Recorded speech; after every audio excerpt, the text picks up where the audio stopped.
To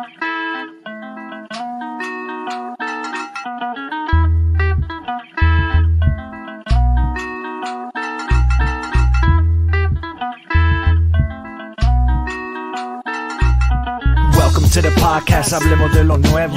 40Gs, G's que pasa en el terreno. Vienen jugadores y se van, traiga lo nuevo a huevo. Doesn't matter where you from, Salvador, Mexico, Honduras, Nicaragua. Todo mi latino, come and listen for an hour. TikTok, que traemos lo que quiere. Todo lo que pasa dentro y fuera de las redes. Really? You don't know what it is. Reportamos con la lupa what we see at the digs. En las buenas y en las malas yo diré la verdad. Si cometen un error o tienen habilidad, la calidad del rival cuando viene a jugar. Facts. Yo no me muerdo la lengua. Got love for the crest in the city I came from. Los campeones de campeones y con copas mi race. No empezamos, empurgamos. Soy la voz de LA One. Soy la voz de LA One. Love. Yeah.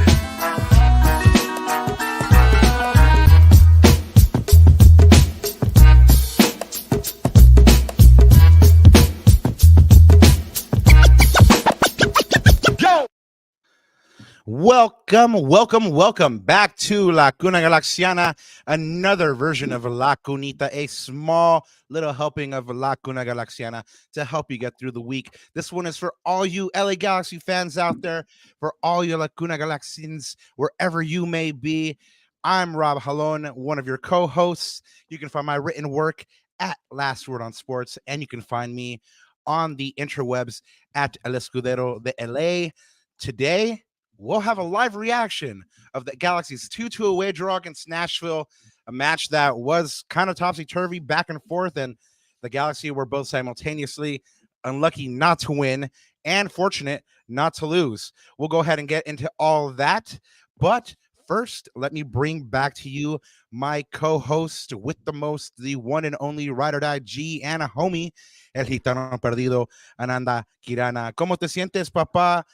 I know that it was your birthday just a couple of days ago. I'm still celebrating your birthday. So how are you feeling, man? No, I'm good, man. It was a fun weekend. I think I mentioned it last time. Had, yourself and some good company over, and we watched the game together.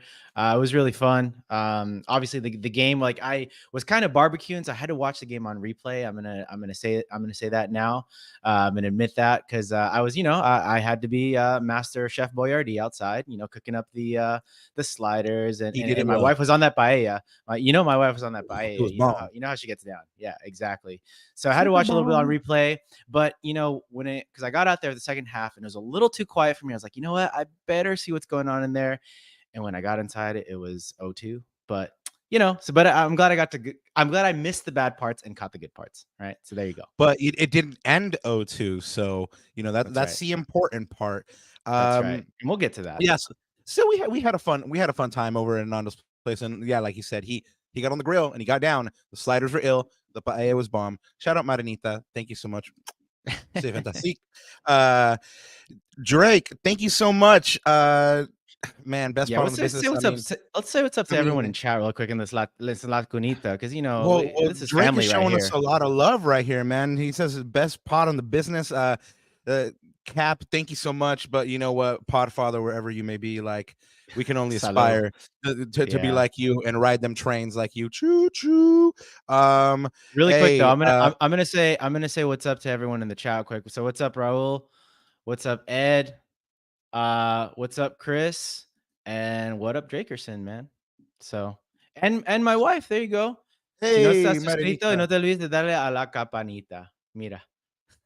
Hey, thank you so much. That's a good reminder. That's if right. You aren't subscribed to this pod, go ahead and hit that bell. Ring our bell. That's right. But Robertson, this is a La Cunita. You know how we get down. So I gotta get all the housekeeping stuff out of the way because I know we are all here to talk about the game. I saw a lot of discourse about this game, so let's get into it as quickly as possible.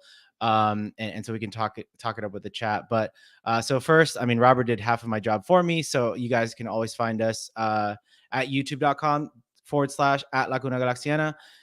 Obviously, you found that because you're here. But if you haven't subscribed yet, go ahead and hit that subscribe button and then help us out as well after the video or during. If you don't mind 30 seconds of your time, just go ahead and like and share this video. And of course, subscribe to our channel. If you don't like seeing our faces and this is your first time on YouTube, well, welcome if this is your first You're time. But like, if you don't like dang, seeing our and they look faces, rough. they're a little rough. Like they've had a long day at work, right? Kind of thing. Yeah. We do have an audio version of this pod. You can find us on Apple, on Spotify, on Amazon Music if you're into that stuff as well. You can just go ahead and search for us, Lacuna Galaxiana, and then you can find us on all of our socials at Lacuna Galaxiana. Pretty simple tag there, and we were on all the socials, including MySpace and Vine. You know, all that good stuff. Y Roberto, porque this is un lacunita, no?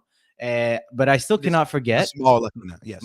my little spiel here. So, of course, Oh, I antes thought, de I thought you were gonna olvidarme. say my little kuna, like my little kuna, my little kuna. Yeah, well, okay. That's just my mind. My bad. Pero a todos, buenos días, tardes o noches y bienvenidos a otro capítulo de la Cunita Galaxiana, where we're gonna react to this little match over the weekend. And yeah, you know what, man, I'm still trying to figure out if it's 2 points gained or 2 points dropped or 1 point gained. So Both. I don't even have an answer to that. Yeah, well, Both. that's Yeah, what I mean, that's what Greg said, or that's what we who said that? Was that Greg, right? Yeah. yeah, I mean, it's definitely both, and yeah, we'll get there. There's a lot that goes into that. Hey, it's Chris. Thank you so much, man. It's always good vibes, great vibes with El Gitano Perdido over here, man. Thank you, King Darwin. Yeah, hey, And shout out Raul, man. Thank you. woo, Rivera. There we go. Thank you, Papas. Johnny Pettis, right? Is from Pride of Pico. That's right. Pride of Pico. That's right. Yeah. So, geez, wherever you're repping, thank you so much for listening to the pod. Let's go ahead and get some shout outs out of the way so we can get into some game time, man. Happy birthday to former G Paul Caligiuri. Once a G, always a G. Shout out to all the G's that got together this weekend. There were mass viewing parties everywhere, from Fontana to Fresno, from Covina to Compton. Of course, the G's official watch party was out there.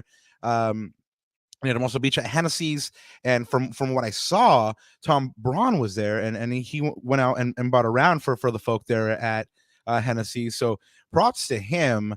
I know that the Galaxy usually does something like that on away trips where they get the G's together and they buy them around. But the first time I've seen it, when the Galaxy has been away, and they've stayed here and they've done the watch parties. So shout out, man. That's good on them. I bet everybody was what better way to get that love and adulation, but hey man, this guy bought me a beer, like that's awesome. So and you always build community over a beer or over a drink or over a good meal, so so shout out to all the G's, man.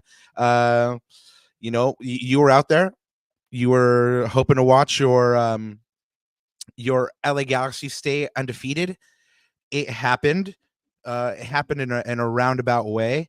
Heck, welcome back, man. We appreciate you and all the love, bro. So yes, like I was saying, they stayed undefeated, but it was kind of one of those weird matches where you were just like, what is going to happen? Is this the Galaxy of last year? There were moments that you were like, okay, this team is showing the hype train team that we're getting used to so far. So it was back and forth, Ananda. Like you said, you saw it on a replay. I got to live the moments right there and in the moment, and it was tough, man. It had me going through it. For those of you guys who didn't know and didn't watch the match, through 3 matches played so far this season, the Galaxy is unbeaten, 1-0-2. They sit in 3rd place in the Western Conference standings after a hard-fought 2-2 come from behind draw against Nashville. This one is tough, like I said, emotional roller coaster, because the Galaxy gave up 2 goals in 4 minutes in the 54th and the 58th. Saw themselves down 2-0 in the 58th, and then they battled back to get a 2-2 draw. So, again, they brought me through all the emotions, both good and bad. And Dejan and Ricky got the goals for the Galaxy, and man, I don't even know, Ananda. What did you catch in the replay? I mean, you already knew the result, but then you like you said, you caught the replay. So what were you looking for, or what did you notice that maybe you wouldn't have noticed live? I just wanted to see those 2 goals, like how we gave them up, and like you mentioned to me in passing when I got back inside from my cooking situation, and not cooking like Will Kuntz, by the way, just cooking up a grill. They were pretty sloppy mistakes, and we'll talk about a little bit about those a little bit later. A couple of unfortunate ones, but mental lapses that we can't have, right? So, and then I just wanted to rewatch that. I did live through the second goal with you guys because I remember we were all shouting and clapping and we were all really happy because I think that was a get out of jail card at that point. But yeah, I really just wanted to pay attention to how those 2 goals were given up because that is the part that I missed. Like I said. Well, the first one was kind of like a comedy of errors. I mean, we've been big upping Joseph Paintsill, since he arrived, and he kind of had his first misstep. He, gets a ball on the wing, loses it, tracks all the way back to the touchline to recover, and then gives it up again. And then because he tries to cut inside for whatever reason, as opposed to like going out to the wing, he cuts inside, loses it, and then he just kind of rides the back of the Nashville player. Teal Bunbury steps up, buries the PK. And for those of you guys going, oh, we're speaking about PKs. Yeah, we'll talk about PKs in a bit for sure. Yeah. But yeah, man, just 4 minutes later, they do terrible to deal with a cross in. Julian Aude chests this one down, basically a perfect chest pass to Nashville player Drew Yearwood, and Yearwood just rifles in, man. So 2-0 right there. And so that's how that happened, man. I mean, you said you were paying attention to how that happened. I mean, it defensive mistakes. I mean, just two mistakes that shouldn't have happened. Joseph recovered really, really well. Should have passed out of the back. His, like I said, his first bit of adversity here in MLS since he's arrived. Totally. And then Julian Aude doesn't do well with the clearance. So yeah, man, find yourself down 2-0, and then Galaxy Twitter went into meltdown. I don't know if you caught any of it retroactively, but it was fun. It's that PTSD that you see your team falling into the same old traps. Yeah, Hector, you're right. The 2 goal created by mistakes and lack of common sense on the pitch. That's what it is. I mean, Joseph cuts inside. Aude doesn't deal with it. I mean, and now you're down 2-0. Fortunately, there's a wonderful little Catalan out there named Ricky Pooch. And Ananda, since he's your family, he's your cousin, go ahead and break down this goal, man, because I love the sheer force of will. Yeah, I mean, first of all, big credit to Maya. He was actually the guy that won the header high up the pitch, and Maya's really good at doing that. And that's kind of a characteristic of our play too. If we can win the ball higher up the pitch, and that was, he headed it back towards the opponent's half, and somehow, some way, their two of their guys whiffed their tackles, and it landed Enrique, and he did his magic, man. He did his thing. I mean, that right foot curler, he has it in his locker, and he didn't even think twice. He just turned, swiveled a little bit, pivoted, and then hit that shot right off the post. I mean, perfectly placed, and it gave us a lifeline really in the game. You know what? Daniel has an interesting point that he brings up. I was going to bring up that. So Daniel, hold that thought, because we will definitely talk about that in one of the segments when we talk about if it was points gain or loss. But definitely hold that thought. I'm going to go back to that one. Yeah, and you know what? I've been wrestling with what he's saying. It's having a positive attitude, but at a certain point, anyway, we'll get there. If we don't address it, remind us, Daniel. But yeah, very, very good thought. Yeah, we'll definitely remember that one, because that's how I've been feeling, all evening, trying to temper the expectation with the realism is hard right now with the Galaxy, because we know what they should be. Right. And then you see what they're doing, and sometimes you're just like, come on, you're better than this. Hey, you know what? Since we're on the subject, Hector, I was going to say it later, but Hector said, penalty facts: 2 missed penalties cost us 4 points if it comes right down to it. Yeah, cost us 4 points. Being getting all victories this season and being in first place. But you know what? It is what it is. We will get there. Yes, we will. So another guy we'll get to, Dejan. He scores the second goal to tie it up. Great to see him scoring. That's 3-3 for him. Mark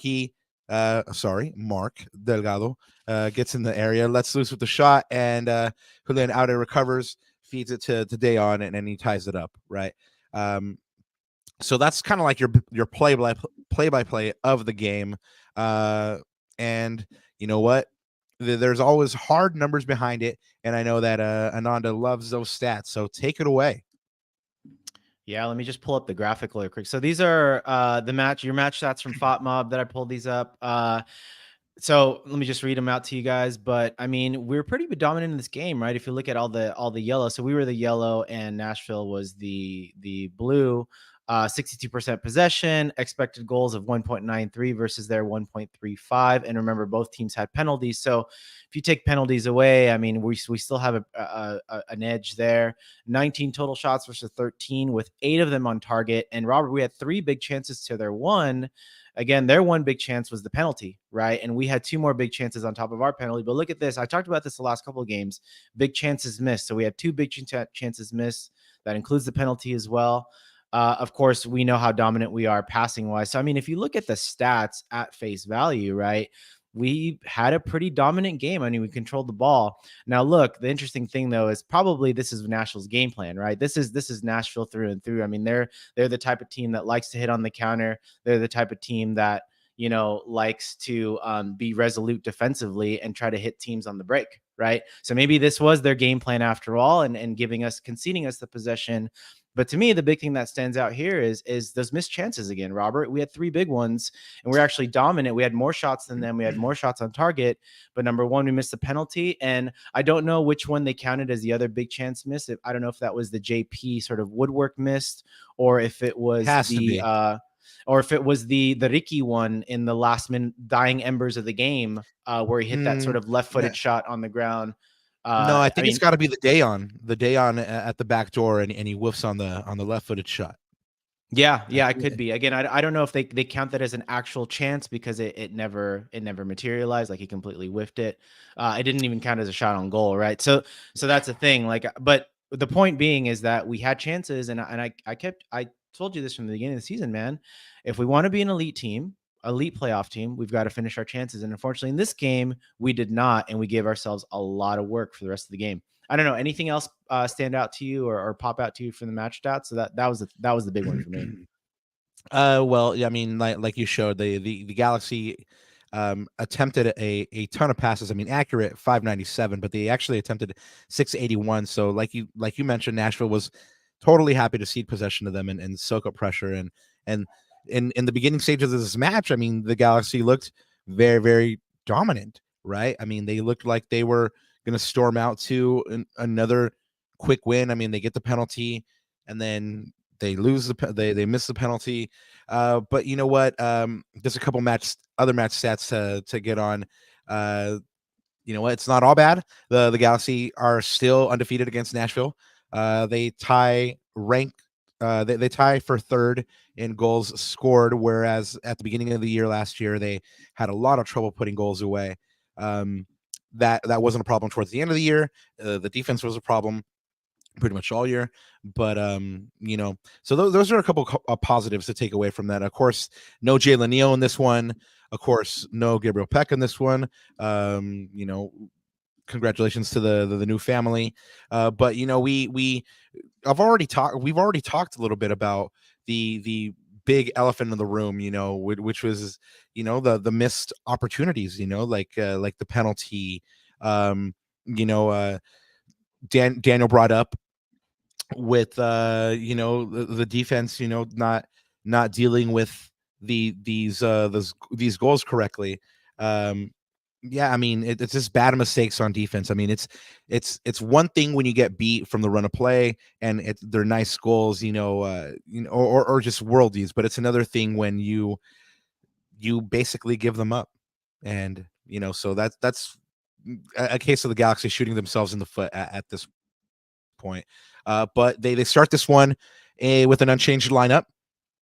Third game in a row, which was very, very tough to come by last year. Greg tried a bunch of different lineups last year out of necessity. No wingers at the start of the year. So, you have your McCarthy, who had a wonderful save at towards the end of the match, and Captain Yoshida is back there. This lineup has been producing, and it was just a matter of time before a team kind of figured out, where a weakness was.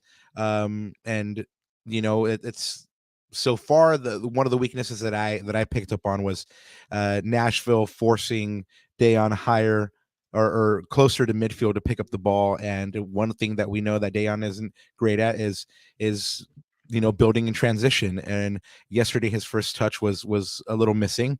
He did get the goal eventually, Ananda, but one of your points is it enough? Yeah. Well, I'm gonna get to that in a little bit. But I don't know. I think for me, the lineup, it is what it is, right? You don't fix it while it's broke. I've been talking about that one. But Robert, I know you wanted to talk about just sort of the fast, like the fast start, but us not capitalizing. I think we've talked about it a little bit too, and chat's really picking up on it. One of the things that to build off your Dejan point about Nashville sort of snuffing out, kind of what we're doing, but you were talking about in the context of Dejan. One thing that I noticed right away was their formation, right? And this is the formation that they go with, and we know that they're Played with defensive five team. in the back. They played with 5 in the back, and what does that do to a team that plays a 4-3-3 like us? Is it allows them, and I said this, I think I watched like the first sort of 10 minutes, and I told you, hey man, they're already doubling down on Paintsill. They're already like double teaming him every time. Left wing back did not go up at all. He just stayed on that left side, and every time JP went up, there goes the double, right? So they snuffed that out pretty quick. And Greg did change his tactics a little bit later in the game, which I'll talk about in one of the segments. But that was the big thing that Nashville did, was to neutralize our wing play, was really that formation. And think about not having Walker Zimmerman back there too. I mean, pretty commendable job. I mean, one of the things I had to say, man, about Nashville is mad respect, because even with their quote unquote B team, right? It's clear they have a style of play. It's clear they're well drilled. It's clear they're well coached, because you can plug and play, and they play the same way. They play the same system, right? So big up to Nashville on that part. But yeah, those first 17 minutes and up until that penalty, and we'll talk about that penalty in just a sec. We were completely dominant of the game. I think we had a lot of the possession. Again, I don't know if that was a game plan from Nashville's point of view, but we were just passing it around them and trying to get those openings, right, up until that point. But yeah, really interesting chess match. And then as soon as that penalty was missed, the game just completely flipped on its head, and kind of wrote it out for the rest of the game. Yeah, they missed that penalty, and the match kind of flips, especially after Ricky scores the goal that was called offside. It was plainly offside, right. But you just felt kind of like a drop in their energy. I mean, they were not fortunate to get to halftime at 0, but there was definitely a drop in level. One of the things that I noticed is, and I brought this up a little bit already, is that now people have had a couple weeks to figure out, what the game plan is. And I saw your boy Surreal struggle for the first time in the second half, which, caused me to ask myself, is it time for Brugman to get back in the lineup, just like Daniel was mentioning in chat? I don't know. I don't pretend to know the answer or where he is match fit at the moment. I'm not sure if he's a full 90. We'll try to get that answer from Greg on Thursday at press availability. But if he is fit, I think it may be time to get him back in the lineup as well. Edwin got exposed a little bit. I mean, in the second half, Nashville's midfield was running riot. And King Darwin says maybe Nashville's low block was a really good test. It was. I mean, it was the first time Yep. they've seen a back five all season that sat back and took that much pressure. I mean, against Miami, the Galaxy were kind of playing on the counter. Against San Jose, they were kind of doing a mix. They were absorbing pressure and then hitting on the counter. I mean, it's very un-Greg like so far in that they've kind of just hit on the break. In this game, Nashville was content to soak up that pressure in the low block, and they struggled just like we saw them struggle at times last year to break it down. And that's why, despite the tons of possession and the fast start, they don't get anything out of the first half, especially after the missed penalty. So that's where we get to the second half. And But in Rob, the second half, it all switches. Rob, I was gonna go back to the penalty thing here. I mean, what do we do, man? Like, what's the? I know you were in the, you were I'll take him. Remote on the press conference, but exactly, yeah, you'll take him. You want to take him for Lacuna Matata too? I'll switch out Habib.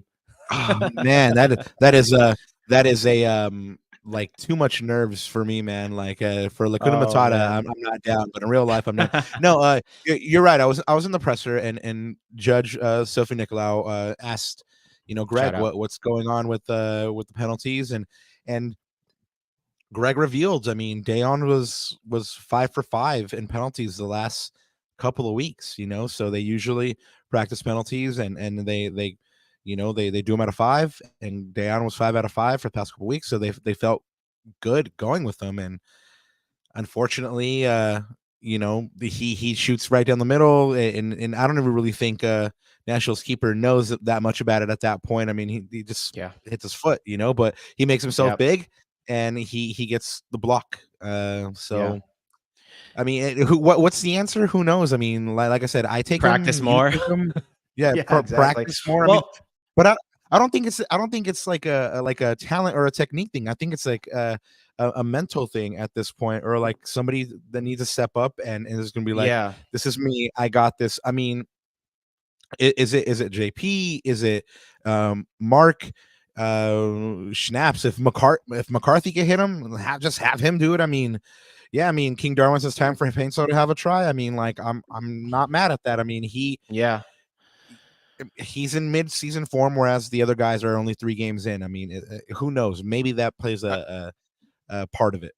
I mean, Robert, I saw this tweet, and I'm going to pull it up now, that Alex, pulled up, or that Alex wrote the other day, and shout out Profe, wherever you are. And, he said, here's the top list of other sort of Galaxy player penalty records. Paintsel's 4 out of 4. I'm assuming that's from the Belgian league. Delgado's 2 of 2. Jovic is now 5 of 7. Puig, who we know is not great at penalties, 3 of 5. Brugman, 1 of 3. Fagundes, 1 of 3. And Robert, this is 3 straight penalties we've missed now. If we date it all the way back to Coachella, remember Gaston Brugman in the game that we watched there against, I think it was Red Bull or NYCFC. He also missed that penalty. Don't tell me that. So that doesn't count. That's preseason. Come on. But you're right. It doesn't count on points, but again, it's it is what it is, right? But it counts on the psyche. Sure does. It probably weighs on him. Cosmo got to take. I'm with that, Alvaro. I'm definitely with that, man. But you know what, Matt? One thing to close out on this topic is, honestly, on the next presser, man, I would love for you to ask Greg, sort of, did he have a set PK like list coming into the season? And if so, has that changed, or will that change?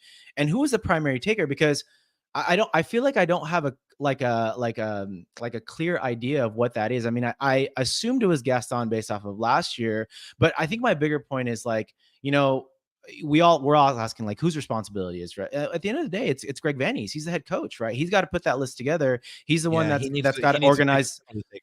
And it's not, because the way I received it, and I don't know if it's body language or just sort of the way I viewed it, was it was almost like, okay, first of all, you got to look at the captain, right? Mayashida, like, maybe you decide, or you're that on sort of that on pitch caller, but essentially it looked like Dejan won the penalty. He grabbed the ball. He was like, oh, I won the penalty, so you know what? I'm going to take it. And that's kind of how it is, versus I feel like it should be organized. I feel like that call should come from the top, and that should be coming from Greg Vanny for sure.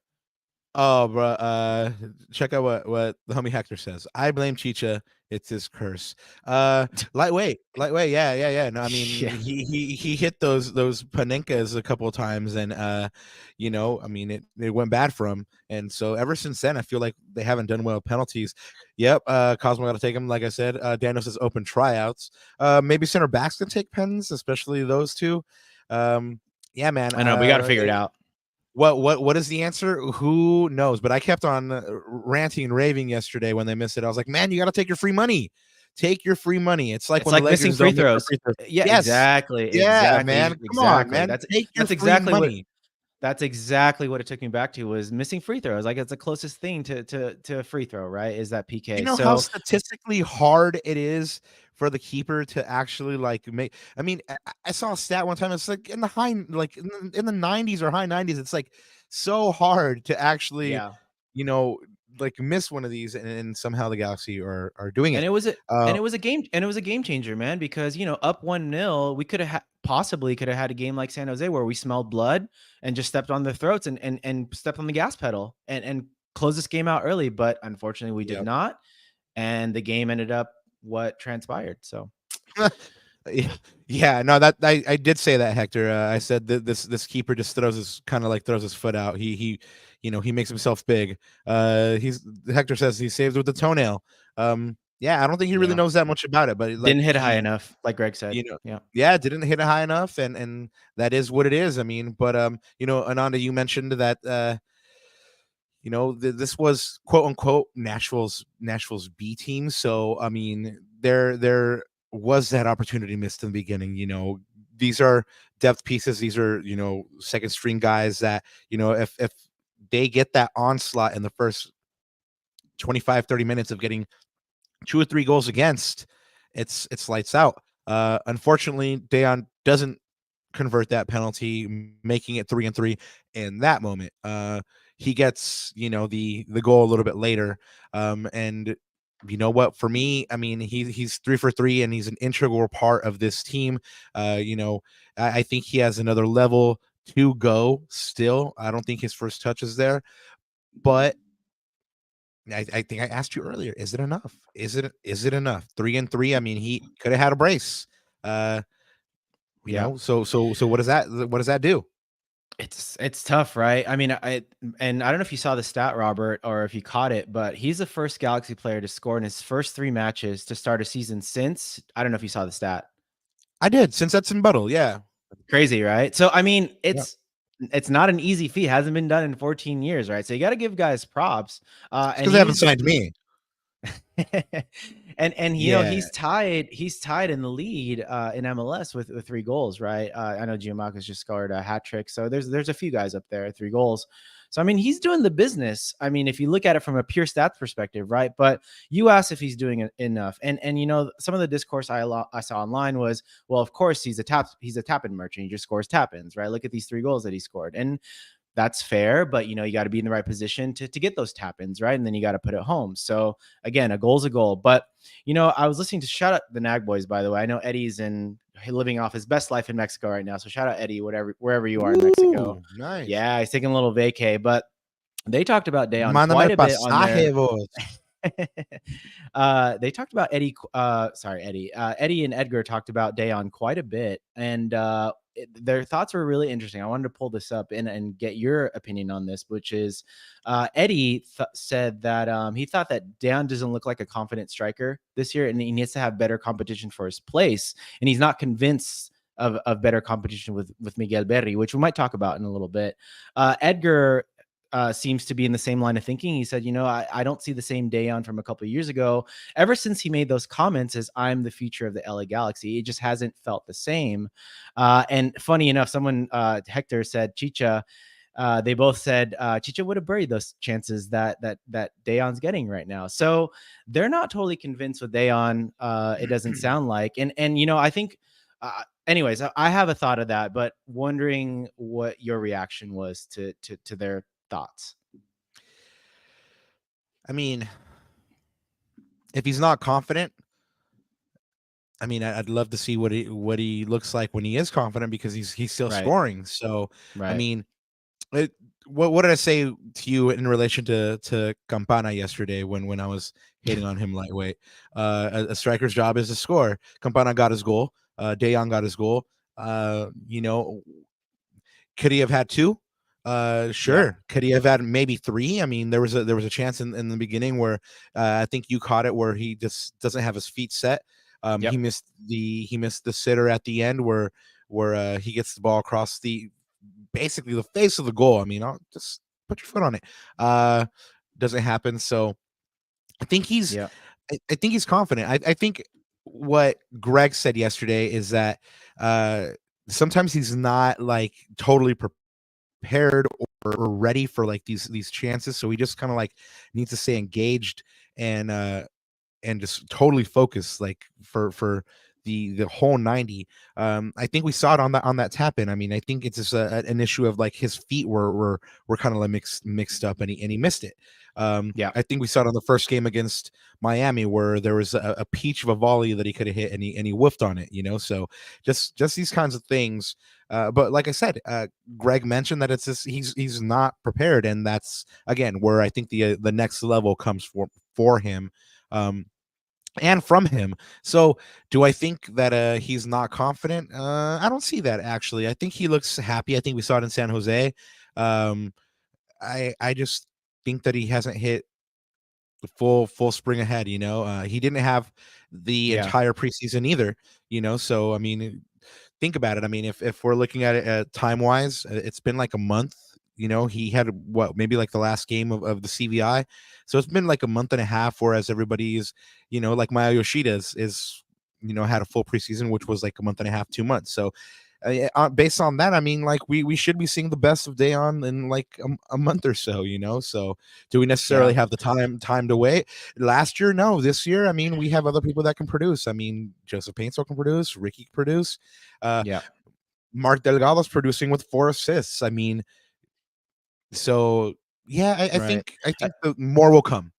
I think I'm with you. I slightly disagree with the Nag boys, but I will say this: I'm just gonna keep my powder dry on Dayon, and I'm gonna quote you, man. Ask me in a month, right? Ask me a month and a half, because, like you said, I think there's more to come, but I want to see his progression now. I think Daniel brings up a good point here in that, yes, he has another level, but he missed a sitter and a penalty. So I think what's going to be interesting with Dayon's progression is, can he score the important goals? Can he score the Yeah. game-winning goals? Oh, Can that's a he good score one. those can he score those goals in those important moments that change the game, right? This one, 90th it did minute, 2-2. not even that, but look at this example in the first half. This goal would have set us up. I don't know if we would have won from that point.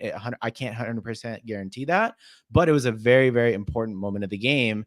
And we saw that, if we didn't make that sort of scramble comeback in the last 25 minutes of the game, I mean, they scored the penalty and then they scored a goal 2 or 3 minutes after that, right? So I think for Dejan, it's going to be, can he score the important goals to get this team sort of where it needs to be? And at the end of the day, man, if he scores 15 to 20 tap-ins, I'm good. Like that, I'm not even gonna, you're not gonna hear a peep from me if he scores 15 to 20 Oh, tap-ins this year. So yeah, no, who cares if they're tap-ins? I mean, Hugo Sanchez, he won the Pichichi in Spain by scoring all one-touch, sitters. So who cares right. how he gets them? It just matters that he gets them. No, I think that, however, that we do have a small sample size already of is he Right. going to score those important goals in those important moments? Well, he didn't, you know, yesterday when the game is tied 2-2 and he gets that peach of a ball rolled across the face of the goal. He didn't come up roses on that one, but you know what? Keep trying, Dayon. You got 3-3, so we again the strikers' job is to score goals, and so far 3-3, not a bad return. I think he got 6 Not last at year, all. Yeah. There you go. so you're already halfway there. But all this leads us to the big question. The big question here is: this 2 points dropped or a point gained? You know what? I want to hear. Okay, let me do this, because I'm gonna sit on the fence again, but I kind of want to like set it up for you, and then I want to hear what you have to say, and you might influence me on what I would say, because I'm not even gonna lie, bro. I'm sitting on the fence on this one, and it was some of the talk that we had in this chat earlier between Daniel, and who was it, King Darwin, And some of you guys raised up a lot of really good points. And this is maybe the conundrum that you're having in your head too, which is, on one hand, if our standards are to be an elite team in the West, which is what I've been saying really all year, and we're competing for MLS Cups, we can't be missing penalties. We can't be having lapses in concentration defensively when it's a deadlock. We can't miss 3 big chances, right? And against, by the way, a quote unquote B team, right? That Nashville threw out there, and granted, remember they also played a match a few days prior to that, so basically a tired, fatigued, and then on top of that, a B team. I mean, we've been talking about this killer mentality all year, right, Robert? And a killer mentality, like we talked about, would have been putting this team away early, but we missed those 3 big chances, especially that penalty, and we did not. But on the other hand, if I look at this in an array of 90 minutes, I'm looking at the 90 minutes just for what they are, right? We were down 0-2 with 27, 25 minutes left in the game. And we came back and rescued a point. Around 30. And to be fair, we could have gotten all 3 points. We could have smashed and grabbed the 3 points right at the very end. We had 2 really good chances, one with that Dejan chance and then one with Ricky as well. And so if I look at it from that perspective, it's a valiant effort, right? We got our 2. I don't know if this would have happened last year. We wouldn't have gotten our point last year. So no, that's my conundrum. It's like, do I look at it in the context of just this 90 minutes, or do I look at it in the context of the larger picture, which is we need to be a top elite playoff team again. We need to be fighting for MLS Cups. And that's where my conundrum is. And that's why I go back and forth on it, because depending on how I view it, it could be 2 points drop, or it could be an important point gain maybe later on the season to get a higher seeding in the playoffs, or that home court advantage, right? It can be both on both fronts. I mean, we could be disappointed that it's 2 points dropped, and we could be excited about it being a point gained. We can look at it from a micro and a macro level. I mean, on one hand, you're right. I mean, there was those 3 big chances missed. There was the defensive mistakes. So yes, 2 points dropped. But it's a point gained because last year they go down 2-0 in the second half with 30 minutes left, and that quickly turns into a 3 or 4-0. And you know what? They get out of there with a demoralizing loss. Towards the end of the year, they had a couple of comebacks, and those were even those were like sometimes they came up short, and they were exciting, but isn't really what you want. So I think the important thing to remember here is that, like, yes, in the context of the one game, it's tough to take because the game was there for the taking. The Galaxy should have and could have won this game in various different facets of the game. In the beginning, 15 to 20 minutes, in the last 20 when they were certainly on the ascendancy. So in that context, we can be disappointed. However, if we're looking at it in like the bigger picture, good teams or teams that are successful, they will find a way to get a result, right? I mean, last year, again, they go down 2-0. That's quickly turning into a 4-0, right? But this team, they went down, they found the resiliency, they found the mentals, just like the homie Marshall Lynn says, they found the chickens, they found the mentals to go ahead and get out there and get after it and get back in this game. Ricky willed them in that first one, and then they kind of remembered, oh yeah, we're a good team again, and then they kind of like stepped it up, right? We also saw the changes by Greg, who kind of shored up that defense a little bit. He was flexible with his tactics. I mean, he brought on Miguel Berry and he kept Dejan on. He brought on Gaston Brugman. But again, the I think Christian Miles used the word character.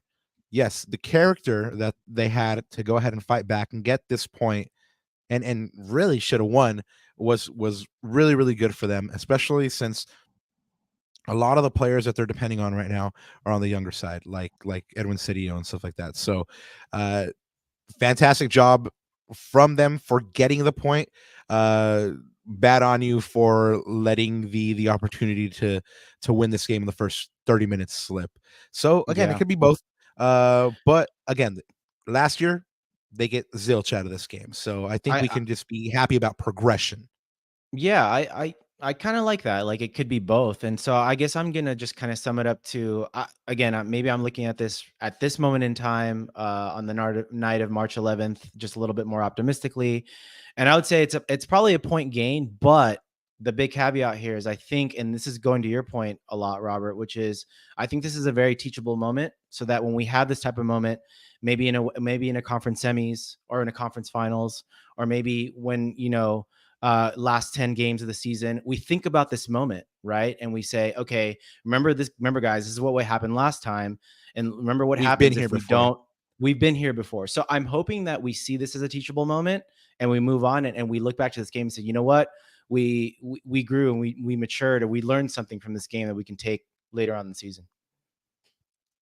And I think they will. I think they'll have that ability to. I mean, I don't think that last year they had the mental fortitude to, and we questioned it last year as well, to go ahead and take these lessons. I think they just kind of walk out of the hurt and go like, "Woe is me," right? But what I think the Dalai Lama and also Dave Chappelle says, when you lose, don't lose the lesson, right? So, you lost those 2 points that you could have had. Don't lose the lesson. So, for me, the moment of this match, and I kind of already mentioned it, was Greg being tactically flexible, getting another offensive-minded player on the pitch. But really what I think settled this team down was Gaston for Edwin Cedillo. So I think that's what brings a little bit more calm to this team. What about you, man? What was your moment?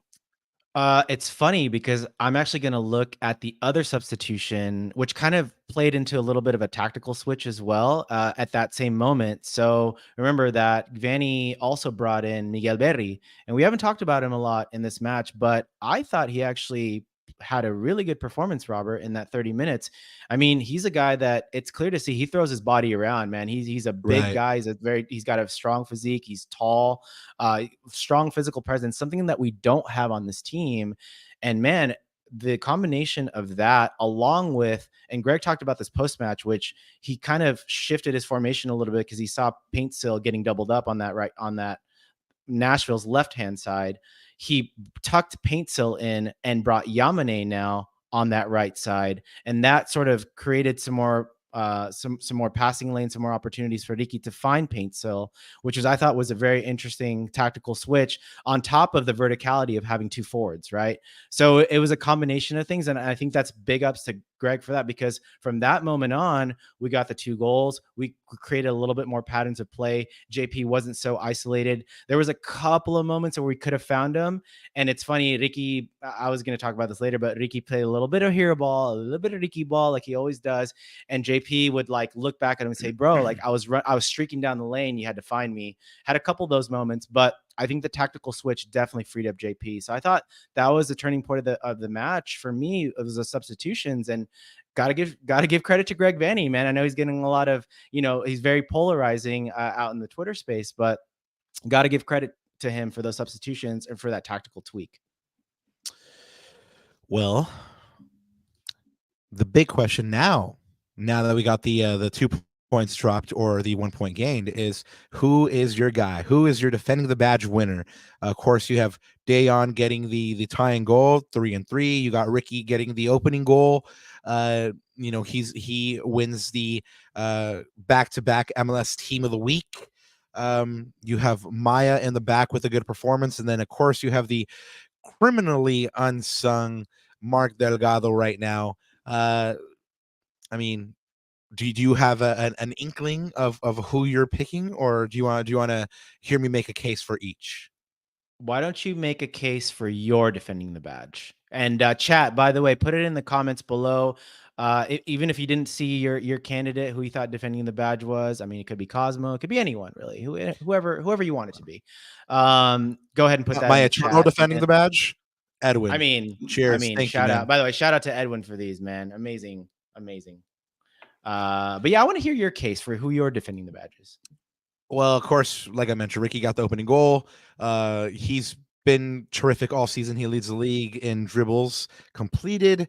In this match, he had a game high 144 touches, 107 of 125 passes completed, 48 completed passes in the final third, 7 possessions won, and 3 fouls won. So, I mean, again, the 7 possession one tells us that he's not only doing it on the offensive end, but he's getting back and playing some defense. In fact, I think there was one passage of play towards the end of the game where he got all the way back into like the left channel right there, all the way down to the touchline. So it was really, really good seeing that from him.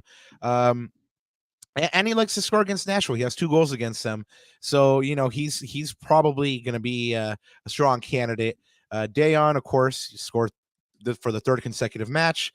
Like you mentioned, he became the 5th player in Galaxy history to score in 3 in a row. He's tied for the league lead in goals right now. So, very, very easy to pick him. This guy, like I mentioned, not talked about enough so far this year, Mark Delgado. He has 4 assists already. He recorded a game high 5 chances, won 4 of 6 duels, won 2 tackles, and completed 57 passes for a 91% pass accuracy rating. And Captain Maya, notched team high 9 possessions won. It completed 96% of his passes, won 4 of 5 duels in the draw. You know what? It's not even on him, the penalty or that second goal. So I mean, Maya, you're the captain of the back line, but you know what? You couldn't do nothing about those.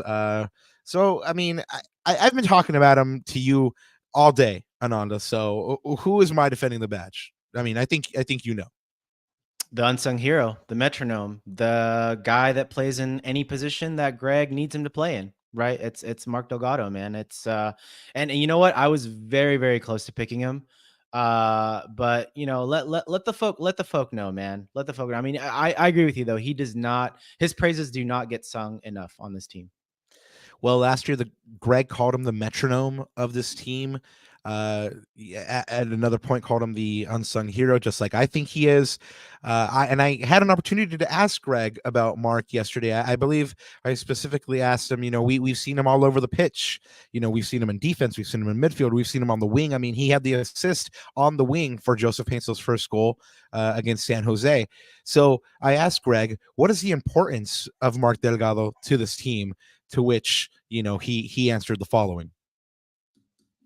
Yeah, obviously I've been with Mark for a long time. So when I make tactical adjustments, Mark has seen all of them. So he's very comfortable. So, early in the game, we started with him a little bit higher. And as he's been doing in the last several games, playing a little higher in the gap on that right side and working with Joseph and creating some opportunities on that. But as we switched our shape, I dropped him down into more of a second pivot to be able to cover Mickey, because I wanted Mickey to get a little higher so I could bring Joseph inside. And so Mark just quickly shifts into the next responsibility. For me, he's the great balancer on our team, because he just does whatever we need to do, and he recognizes in the run of play that there needs to be a certain player in a certain spot, and he'll go fill that spot, even if for that moment it's not necessarily his job. He will do it because he knows the team needs it done during that period.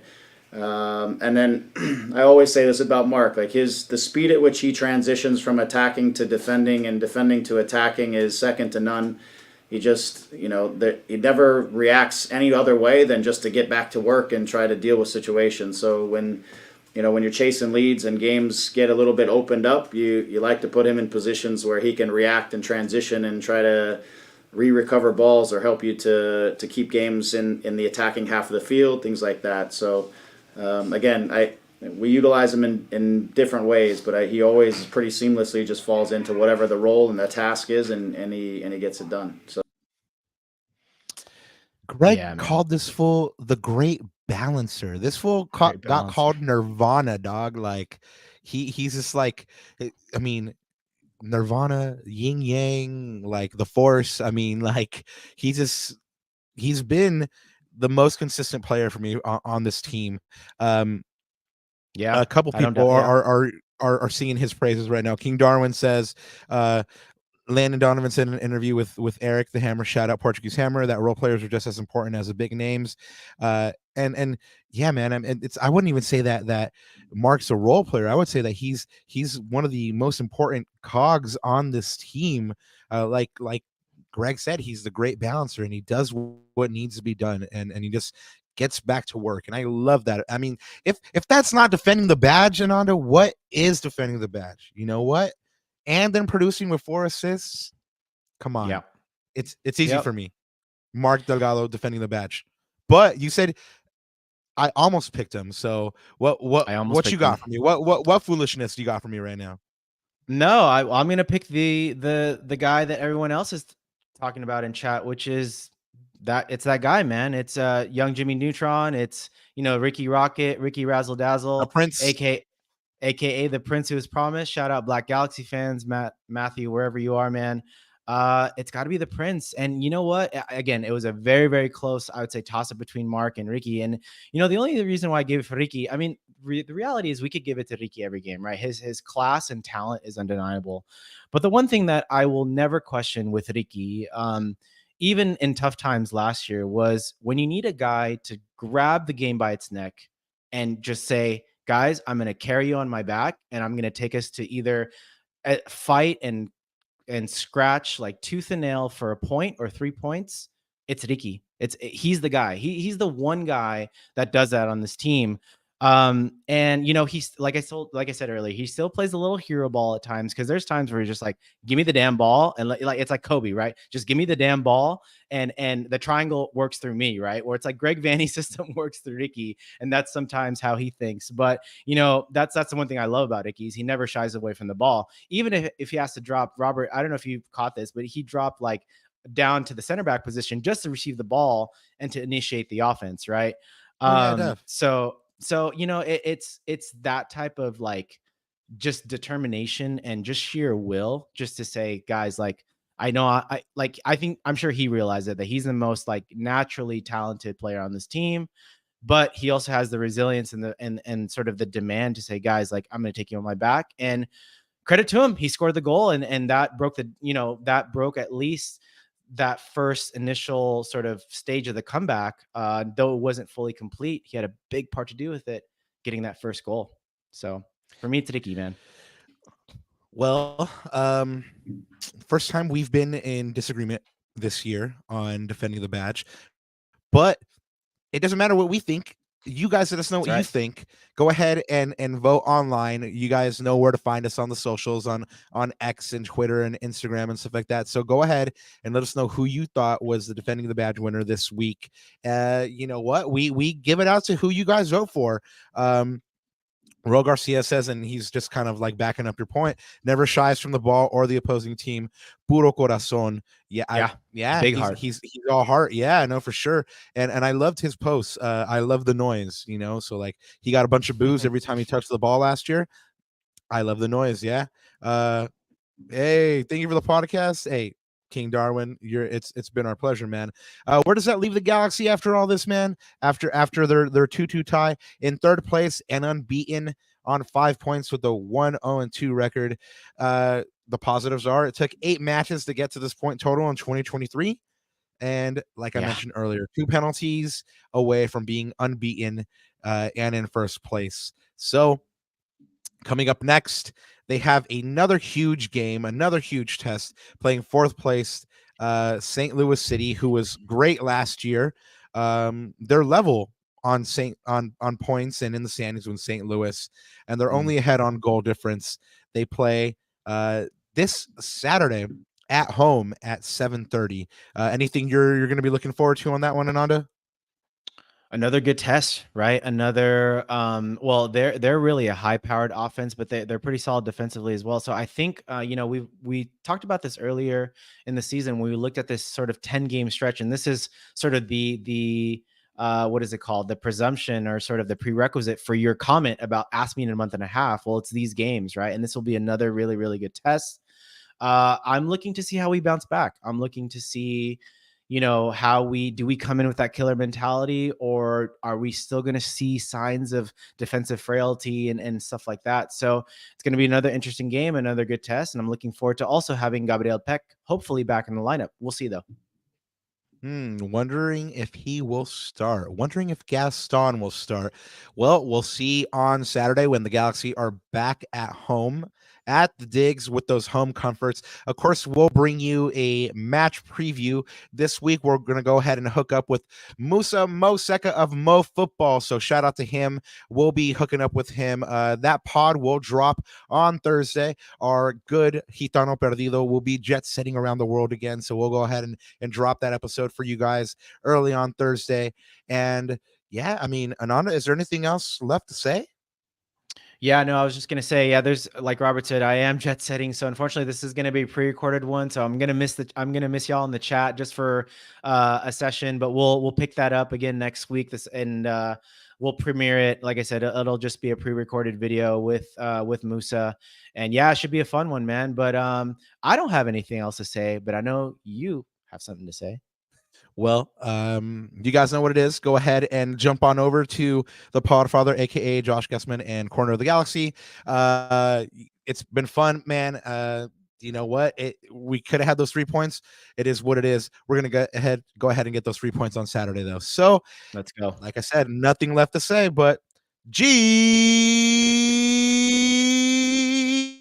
up.